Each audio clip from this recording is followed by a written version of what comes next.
I'm absolutely delighted to be joined by my friend David DeBatto. Now, some of you will know we recorded a number of episodes prior to Trump's re-election, and we took a distinctly Trump skeptic line.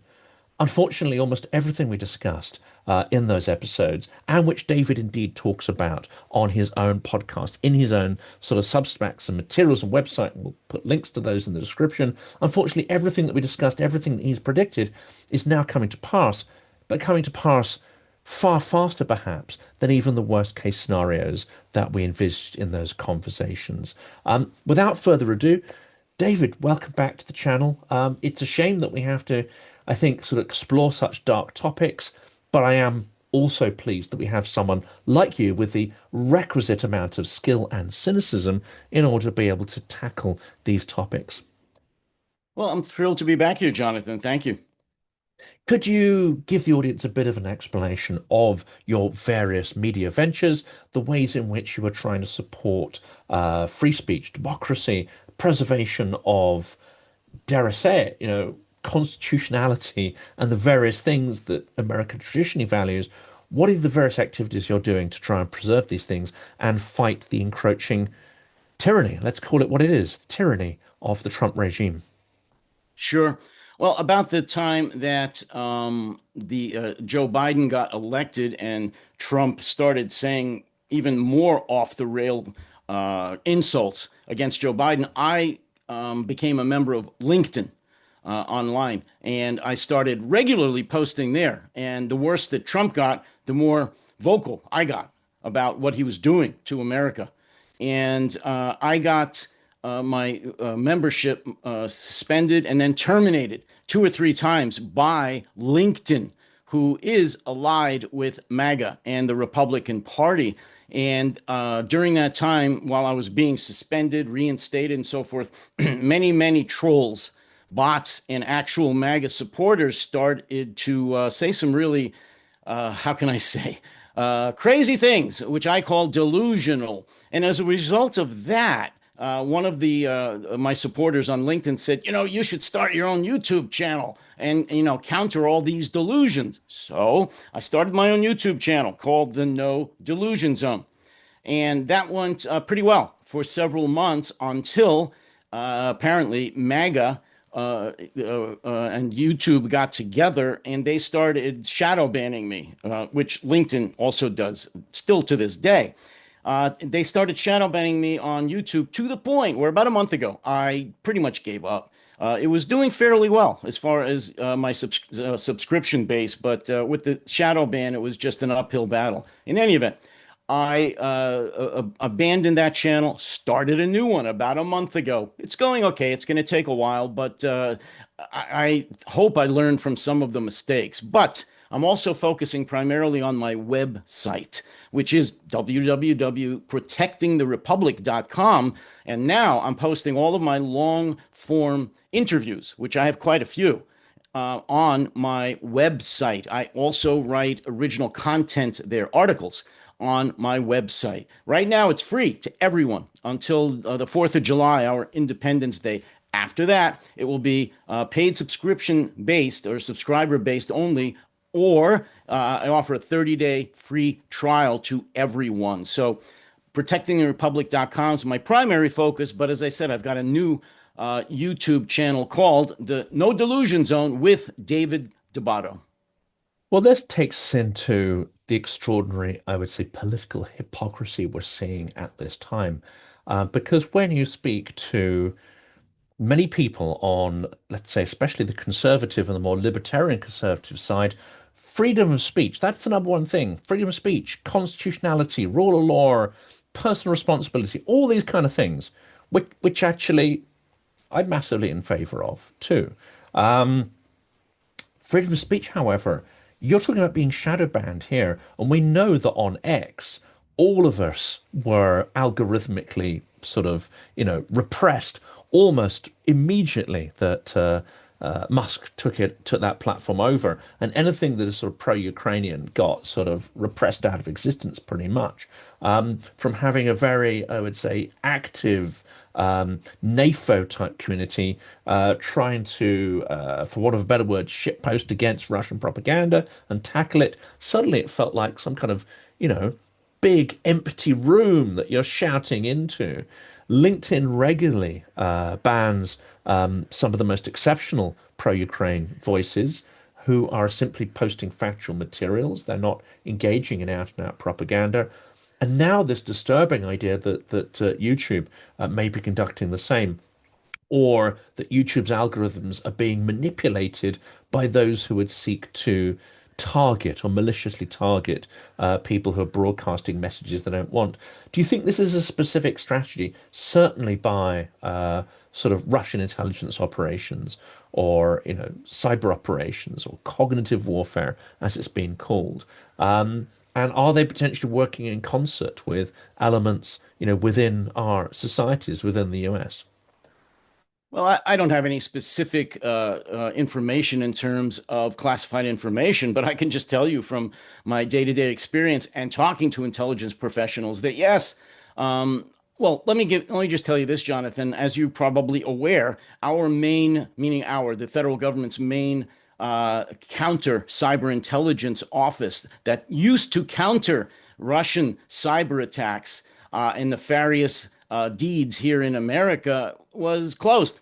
They literally closed it. We now do not have an office within the Pentagon or any security office in the United States that counters Russian cyber attacks on the United States. That's insane. It's very, very dangerous. So, to try to answer your question, do I believe that American intelligence officials, or just American corporations for that matter, are working with Russian intelligence to try to strangle anti-Kremlin, anti-MAGA voices? Absolutely. Can I prove it? Not yet. But yes, I absolutely do believe it. You mentioned LinkedIn. Why else would they delete and terminate the accounts of pro-Ukrainians? And they do it by the thousands and have for a while. Why do they allow the most malicious pro-Russian comments on LinkedIn? And the same now on YouTube. It's no secret. MAGA, the Republican Party, is taking over the media in America. The FCC, which will be pulling licenses of major media platforms here in America. Why do you think CBS settled a lawsuit and Disney settled a lawsuit with Donald Trump even before it went to court? When he sued them for libel and slander, he had no case, but they just gave him millions and millions of dollars. So you bet MAGA is not even slowly, quickly starting to control the American media, and that includes online platforms like YouTube, certainly like X, you just talked about, and LinkedIn, among many, many others. Let's now tackle this topic of state capture. Now, it could be defined as state capture by a foreign power, or it could be in the interests of foreign power, or it could be, an elite within a society have decided to capture the institutions. We are perhaps seeing all three of those things working in concert at this point. But here we are, 4 months in to Trump's second term, and you may not get this impression from the mainstream media, but it is an absolute shit show, isn't it? It is an absolute authoritarian slide like nothing that's been seen in US history before. I'd like to get your view on that, where we're at the moment, whether it's happening faster than perhaps you anticipated, whether it's following the kind of game plan you anticipated, and why so many in the mainstream media are still trying to normalize the situation, which is it's a remarkable situation that we're in. It's wilder than any political thriller that's ever been written. Yeah, let me try to tackle all of that because you're absolutely right. This is unprecedented. Anybody that says that, well, this has happened before in American history and it will self-correct, if anybody uses the word that our democracy here is resilient, I'm going to punch them in the face. It's not that resilient. Democracies are the most fragile of any form of government. Why do you think there aren't very many of them? Why do you think they don't survive very long? If they were that vibrant and resilient, we'd have a world full of resilient, vibrant democracies. We don't. And you're looking at one right here, which arguably, and I get arguments about this all the time, the longest surviving recent democracy is on the skids. Where it goes, I'm not going to predict, but I don't predict anything good. Look, there was a piece in The Guardian, actually, yesterday, I believe. No, yeah, yesterday. Actually, it came out today by Margaret Sullivan, and the name of it is just what you're saying. Why is the media, the American media, ignoring the growing resistance to Trump? And there's a growing grassroots resistance to Trump. Tomorrow, the 14th, is both Donald Trump's birthday and the celebration of the 250th birthday of the American Army. As many of your viewers are aware, he's decided to throw an authoritarian dictatorship triumph like a Roman emperor would do, and have all kinds of tanks and Humvees and jets flying overhead to celebrate their leader. We don't like that. That's what dictators do. And there's going to be massive, massive protests, basically called, what are they called now? No Kings.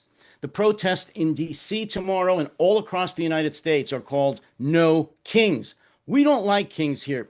I'm sorry, with present company accepted. We don't like kings. We fought a revolution against you guys, and we still don't like kings. But that's what Donald Trump thinks he is. Why is the media sugarcoating this? Because they're cowards. He has threatened all major media outlets. I'm talking ABC, NBC, CNN, NPR, all the major media outlets in America with revocation of their licenses to exist, to broadcast. And he will do it. He now controls the FCC, the Federal Communications Commission, and he's threatened to take them all off the air unless they bow to him. And so far, they all have. As I said, Disney paid him a bunch of money. Paramount and CBS paid him a bunch of money for baseless accusations of slander. ABC, I think it was, I may be wrong here, just fired one of their premier correspondents because he spoke out against Miller, the assistant or deputy chief of staff, saying that he's full of hate, which he is. This is the Goebbels lookalike and clone that we have here in the administration. So why are they doing that? They're cowards. Why did the major law firms in the United States bend knee to Trump and give him billions of dollars worth of free pro bono work to support far-right extremist causes? They're cowards. If they all stood up against him, he wouldn't stand a chance. But they're not. And Jonathan, that's why we are in such trouble right now. All the major institutions, the media, the broadcast, the print media, the major law firms are all bowing down to Donald Trump. They're not standing before him. It's only the grassroots, the American people, starting tomorrow probably, who are doing anything substantive and on a large scale against this insanity. Where will it go? You ask me if I'm surprised. I'm only slightly surprised at the speed of what he's accomplishing. He's carrying out Project 2025 to the letter.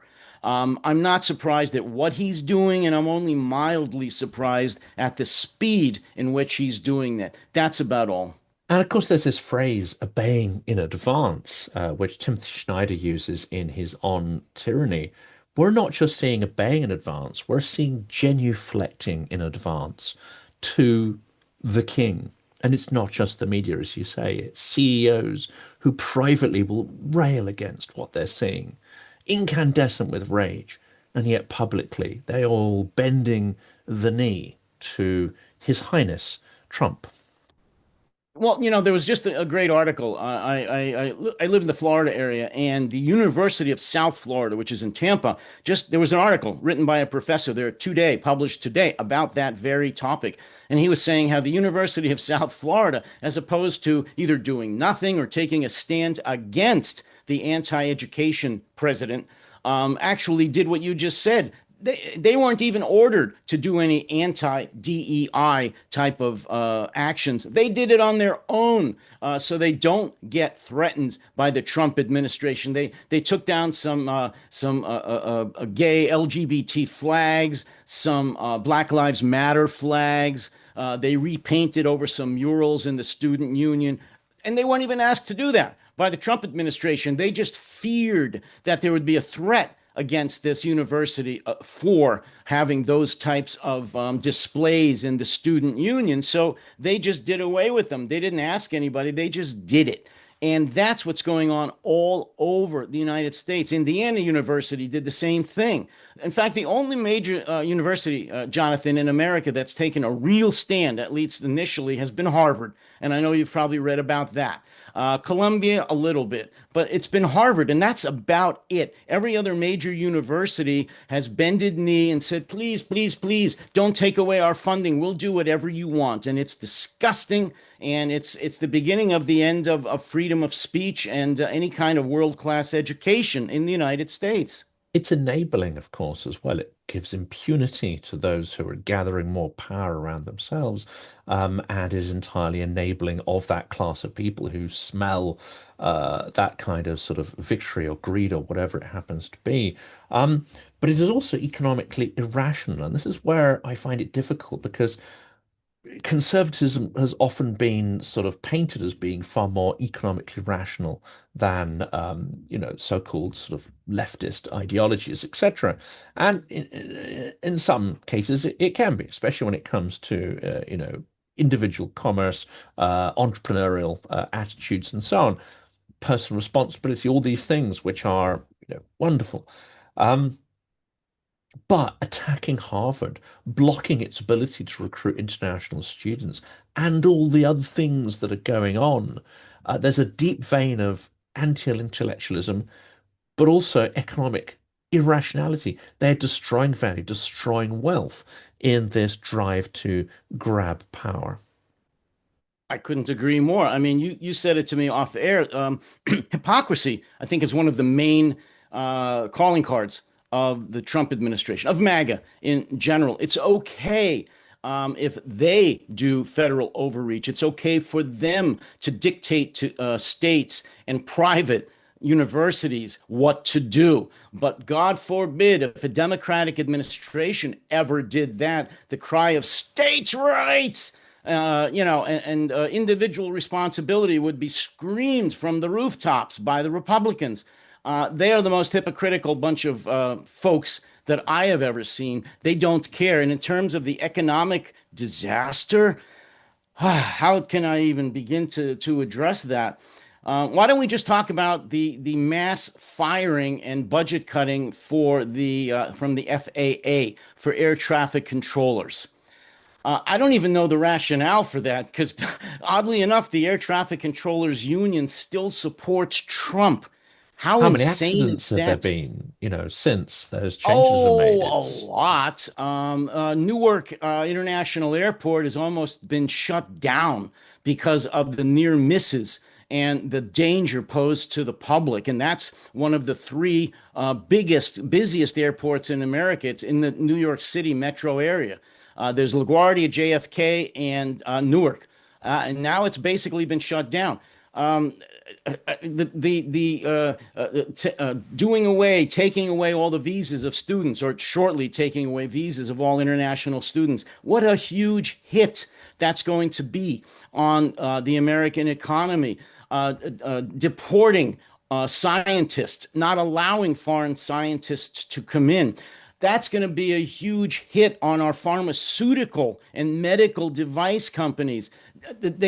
I could go on and on and on. They apparently don't care about that. They are so enraged against this immigration invasion of the United States and DEI and radical leftists that they're looking at and carrying out a scorched earth policy, according to Project 2025, without giving a damn about its lasting effects on the American economy. How about cutting out Medicare, Medicaid, the insurance that tens of millions of Americans care about. Do you think that's going to be cheap? No, because somebody's going to have to pay for these sick people when they get sick. They're not going to stop getting sick and having diseases because they can't afford to pay for them. What about the hospitals that close that don't get reimbursed? Where are people going to go? Stores are going to close as a result of small rural towns emptying out because there's no services. Again, I can go on and on. The economic disaster, forget tariffs. We could talk about that on another podcast.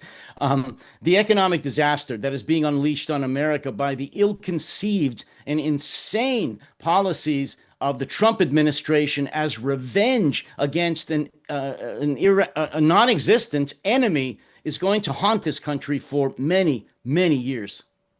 And envy, revenge, loathing, greed, these are all absolutely, clearly at work here. But there is something, perhaps, if you take a step back, something more insidious going on.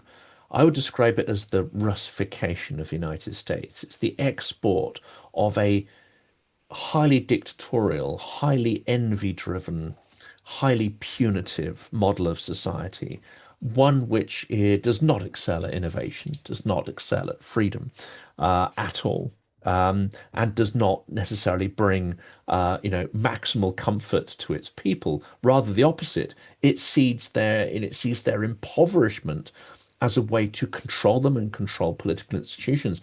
This seems to be the underlying idea behind Trumpism.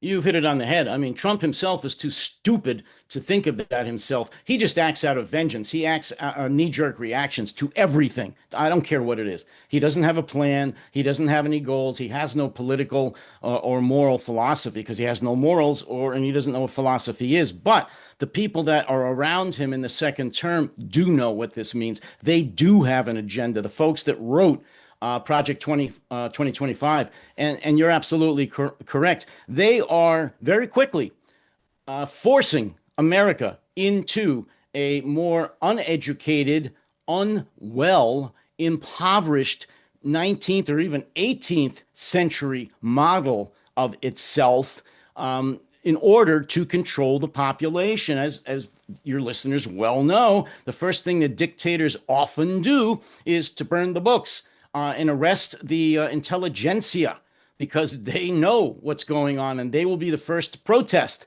against the dictator. Well, once you take away the educated class, once you take away their access to information, it's a lot easier to control them. And it's also a lot easier to control poor people, hungry people, sick people, because they will grasp at straws. They will believe that there's some enemy outside this country that is doing this, that it's not an inside threat, that it's not their own government that's doing it, that their own government is saving them from the prior government, who were radical left-wingers who just wanted to socialize everything, or some insidious government, maybe China, that's trying to get at America. So that's fine. Take away their health care, take away their food, take away their jobs, take away their education, and they are pliable. They're clay. And so, yes, you're right. That is exactly what the Trump administration, sans Trump, because as I said, he's a moron, but the folks in charge in the Trump administration are doing that. And who is going to be the ultimate winner in this is the billionaires, the tech bros, because the recent budget that was pretty much passed gives them massive tax cuts, as if they need it. Having $52 billion isn't enough. We need some more tax cuts. And, let's take it away from the folks that get Medicare and Medicaid and food stamps. So yeah, this is about impoverishing, weakening, stupefying America back into an 18th century mindset. Well, they will follow their leader wherever he leads them, and where he is leading them is nothing good. It's a dark place. And of course, it's combined with 21st century technology, whether it be social media, manipulative algorithms, and so on. Um, Also, what we're seeing is an extraordinary raid. So you may have had robber barons, etc., at the start of the 20th century.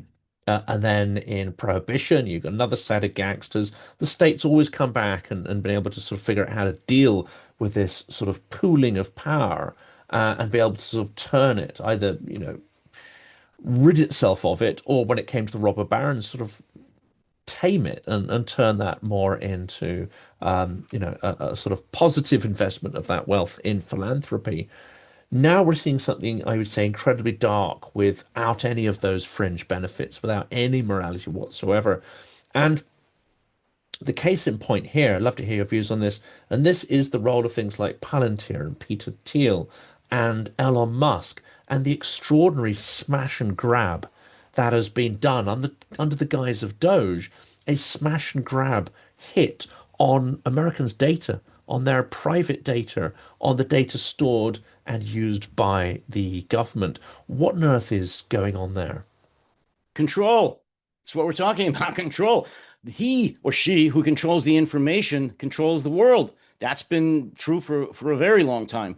Allowing Doge, these absolute imbeciles, criminals, to have control of essentially the federal government and all the data and all the money possessed by the U.S. government was the biggest heist in world history. World history. You can't take that back. You can't make them delete all the information that they have. They now control the data, the most sensitive and important data on virtually every American. What can they do with that? Anything they want, and it's not good. And like you said, smash and grab. You mentioned the robber barons, but that the government back then at least tried to compensate those that lost out when the robber barons made all their, at the time, millions. They're not doing that now. The robber tech bros who are pushing AI and robotics, which I'm all for, done in the right way, but they're not saying, and we're going to make jobs to compensate for that. Nobody's going to lose out. Factory workers, clerical staff, people who don't have the skills to work right now in the AI or in robotics will have jobs, retraining or whatever. We'll have a fail-safe system for them. No, they're not saying that at all, because the Trump administration would rather that they just get sick, poor, and die, or if they are people of color, self-deport or become arrested, and we will deport you on our own. So they literally don't care. If that sounds harsh, well, read some news and you'll see what harsh is. Look at what Stephen Miller is saying. See what J.D. Vance is saying. See what Donald Trump is saying. See what our Homeland Security person is saying about those of color and those who can't afford the insurance that's being taken away from them. Those that want to live off, as they call it, off the government on the dole. And it's not very nice. They literally don't care about that. They are taking all of America's money and giving it to the tech bros and taking it away from the rest of America with no compensation, Jonathan, no forward thinking as to what's going to become of the rest of America. And again, I don't know how that's not a recipe for disaster, but then again, that's just me, I guess. Where is it heading though? Because we're 4 months in, and it feels like more has happened so far in these 4 months than the entire first term. I mean, I watched every day of that first term and the absolute car crash that it was unfold. But there you had people inside the administration who were kind of saying no, maybe not to his face, but they were thwarting and frustrating, his desires, and he didn't have the political technology, dare I say it. He didn't have the direction and organization and the people behind him that could enable, Trump's worst features. Now he has those people, and none of the adults are in the room. It's all people with pretty malicious intent, or like Rubio, have basically been, emasculated and neutered, and there's nothing left there of any value whatsoever. There's only malignancy and toadying, unfortunately. But it's only 4 months. It's only 4 months. We have another 4 years and 8 months to go. Where on earth is this heading? Will Trump even complete this term, the way things are going at the current pace? Well, I think the big difference between the first and second terms is not so much he didn't have the technology. He had enough. As you said, though, he didn't have the people around him to support him. He had good people. He had people to put the brakes on, or the guardrails, as they like to say in the media, to stop him from doing the most drastic, long-lasting danger to America. But two things happened. He won the election. This alone, well, three things. He won the election, which gave him enormous confidence. The Supreme Court made him a king. They held him virtually harmless from doing anything, from a criminal or civil prosecution, something that this country will never live down. I don't know how we survive it. Well, those are the only two things I can say. The election that gave him confidence in the Supreme Court decision. I wanted to read once very briefly, which addresses what you're talking about. That's where we are right now, and I'll try to tell you where I think we're going. This is from a recent piece in the New York Times, and it says, in quotes, "It's too early to declare a constitutional crisis, and in any case, debating the label we attach to any new event can distract us from focusing fully on the event itself. But each new day brings us fresh evidence of a deeply troubling trend. America is no longer a stable country, and it is growing less stable every day." And I think that's very true, and it's very telling. We are not a stable country. Just 4 months ago, Jonathan, could you imagine saying that about the United States, even knowing that Trump was elected? I could, well, yeah, I could actually, but most people couldn't. And we're not a stable country. Look at any of the news right now from Los Angeles, and look at the news tomorrow about what's going to happen in Washington, D.C. By the way, again, for those that may not know, tomorrow is Donald Trump's birthday and the celebration of the 250th anniversary of the American Army. He has scheduled a huge, never before done parade in his honor in Washington, D.C. There will be protests, counter demonstrations against that. The least significant or nonviolent incident in Washington will trigger an incredibly violent response by the U.S. government. I guarantee it. Trump's made many speeches about that already, that he's going to counter any protests, and he didn't even say nonviolent, with maximum and overwhelming force is his exact quote, actually. So freedom of speech is pretty much dead.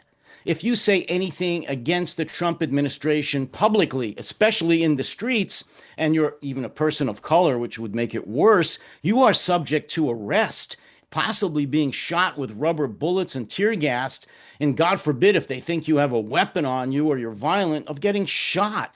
And he's this close to enacting the Insurrection Act of 1798, which would allow him to deploy the active duty military in massive numbers in cities all across America and give them law enforcement powers, declare martial law, which means they have the right to arrest and pretty much shoot anybody they want without a warrant or even probable cause. We're that close to this. Tomorrow's incidents in Washington and other cities may, in fact, result in the application of the Insurrection Act, and God knows where we go from there. And the last question here, none of this happens without willing accomplices. And of course, we've talked about those people who are genuflecting in advance. Privately, they have reservations, but in public, they are going along with this, enabling it. But within the military, within the intelligence services, within the security services, and the many different groups that exist there, there are going to be some people who have reservations, who are going to feel that things have gone further than their conscience allows. There are going to be some who are just sort of ignorant or indifferent, and there are going to be some, unfortunately, who grasp hold of these new powers, this impunity. They'll grasp it with alacrity. Shoot protesters, this is what we were waiting for all along. This is what we wanted. And I think one of the sheriffs in your own neck of the woods down there in Florida did a press conference where he spoke with glee about what he's going to do to protesters if they overstep certain imagined lines. Unfortunately, there are some people who will embrace not just dictatorship, but the trauma that comes along with it. They'll embrace that as something they've been waiting for all their lives. Well, again, I encourage folks to go to my website, protectingtherepublic.com, because I just posted a piece about that very topic on Tuesday, I believe it was, June 10th. Donald Trump, President Trump, gave I won't call it a speech, a rant at Fort Bragg, an American Army installation in North Carolina. And it was, I called it the possible inflection point in American history, where the nonpartisan American military now becomes the Praetorian Guard of Donald Trump, his private army. All he did during that talk was whip up the soldiers, the thousands of soldiers that were in attendance there, against Joe Biden, of course, against the Democratic Party, against the U.S. Constitution, against anyone who spoke against him, any protesters, nonviolent, and against freedom of speech. And he literally was drawing them in to be his personal army. And why am I bringing this up? Because not one military leader, either present at Fort Bragg, the commander of the post, the Chief of Staff of the United States Army, Chairman of the Joint Chiefs of Staff, Secretary of the Army, any military leaders spoke against that. It goes against It's the only U.S. retired people who have. I mean, Mark Hertling has Oh, come out, absolutely. They but don't there's have a any few. power. Yeah, they don't have There's any a few of power. them. They have no power. The people that have power are the people that are on active duty. And they could have said something about this. They could have quashed this before it started. They said nothing. They were MIA, missing in action. And that disgusts me. It is so dangerous. So, to answer your question, I don't know what's going to happen. If you had asked me this several weeks ago, even after Trump's inauguration, I would have said, no, the U.S. military under its leadership will never go against the Constitution and will refuse to obey illegal, unconstitutional orders and attack the American people. Now, I am not so sure, and that makes even me very scared for our future. And of course, Trump has been able to do some kind of purges. It's not complete, but purges are underway in the national security architecture, not just the political appointees, but he's going after sort of career military and intelligence people. That's not complete, but we can see the direction of travel there. Oh, absolutely. I mean, he's hollowed out the FBI, he's hollowed out the CIA, the Department of Homeland Security, the Border Patrol, the military. My God, he's not only fired people who had no reason to be fired, chiefs of staff and secretaries and so forth, heads of different military branches. He took pictures down from the Pentagon of officers, especially black generals, to just to do it, just to show his racist side, I guess. I'm not sure. But yeah, the purge started. It's going to continue. It's nothing new. It's not a surprise to me or any Trump watchers, but it's extremely dangerous because it's what every dictator does. This is right out of Dictatorship 101. You don't only burn the books, close the universities, arrest the intellectuals, and so forth and so on. You replace all the senior military, law enforcement, and intelligence officials with your own apparatchiks. He started that. He's well into that process. It's not done, but at the Christie Nomes and the Cash Patels, there's no safeguards. There is no protection for the American people with those type of clowns, traitors leading our intelligence, law enforcement, and military agencies. And this comes back to the Russification, which is you replace talent as the primary objective, talent and achievement with loyalty. That becomes the guiding principle behind everything. And of course, the result of that, I mean, Russia's several generations in, the result is horrific. But even after one generation, it's negative. Well, one of the most disgusting things, and there's several that's been going on in America since Trump came on the scene 10 years ago now, or more than 10 years ago, but especially in the last 4 months, is the absolute acquiescence of Trump voters, of MAGA people, especially military veterans. They don't give a damn what he does. They don't give a damn how it affects our national security, the military, intelligence, or our economy. They don't care. They will support him. They are the biggest hypocrites to ever draw breath, and they disgust me they're loathsome people. I don't know how they look themselves in the mirror. Obviously, they have no conscience. They're psychopaths, or I'm not sure what the correct clinical term is, but they're traitors. That's a clinical term that I would use. They're traitors, and I have no time for them. But the fact is, MAGA, pretty much, meaning the Republican voters, overwhelmingly support everything that Trump has said and done since January 20th. I find that a little hard to believe, but that's what's going on, and that's more dangerous than what Trump is doing. He has enablers in office, and he has the full support of his voters. It's kind of hard to beat that without, military force. We'll come back to these themes again, David. Unfortunately, I fear that the current pace of acceleration will continue, and that if we speak in a couple of days, a couple of weeks, a couple of months, we'll have endless subject matter to dig into. But I think we'll come back to these core themes again and again, and focus perhaps on solutions as well of what people can do to organize against this, because this cannot be just allowed to happen unchallenged. For today, though, David, thank you so much. And I strongly recommend people check out the materials you're producing that explores these themes in greater depth. Jonathan, great to talk to you again. Thanks for having me.